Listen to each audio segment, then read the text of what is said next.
ស្រឡាញ់ទើបប្រងចេញពីជីវិតអូនពេលនេះឬជាហេតុផលដែលគ្រាន់ជាលេង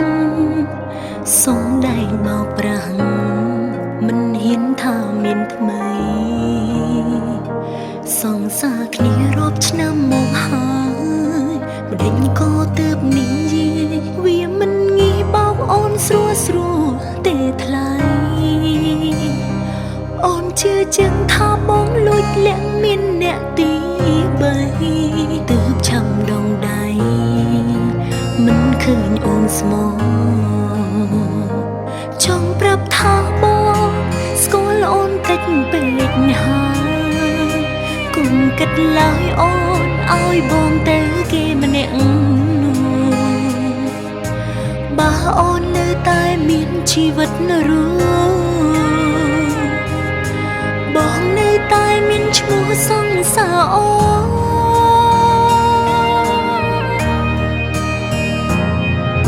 នជាតិនេះអូនមិនអើ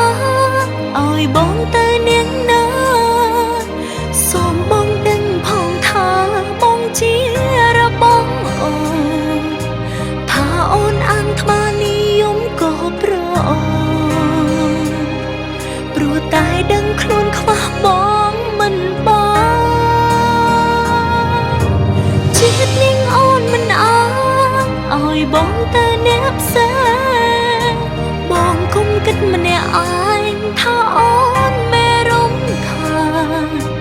តែបងអាចនឹងមានអ្នកថ្មីបានដរាបណាអូនលែងមានដងហើមដង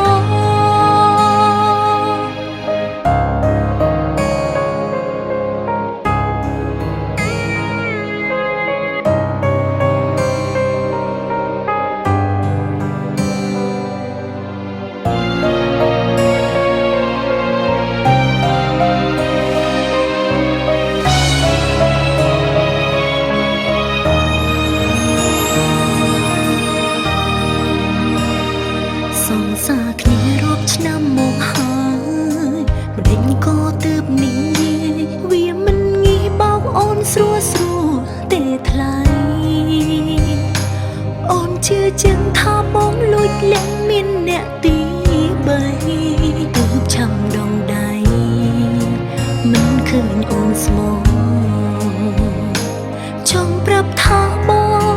ស្គាល់អូនតិចពេកហើយគុំគិតឡើយអូនឲ្យបងទៅគេម្នាក់នោះបើអូននៅតែមានជីវិតរស់បងនៅតែមានឈ្មោះសង្សារអូ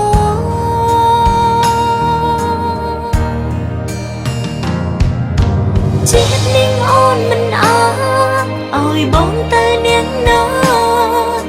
សូមបងដឹងផងថាបងជារបស់អូនថាអូនអានថ្មនិយមក៏ប្រអូនព្រោះតែដឹងខ្លួនខ្វះបងមិនបងជាតិនាងអូនមិនអើឲ្យបងទៅអ្នកផ្សេងបងគុំគិតម្នាក់ឯងថាអូនមេរំខានតែបងអាចនឹងមានអ្នកថ្មីបានដរាបណាអូនលែងមានដងហើមដងជាតិនាងអូនមិនអើឲ្យបងទៅនាងណា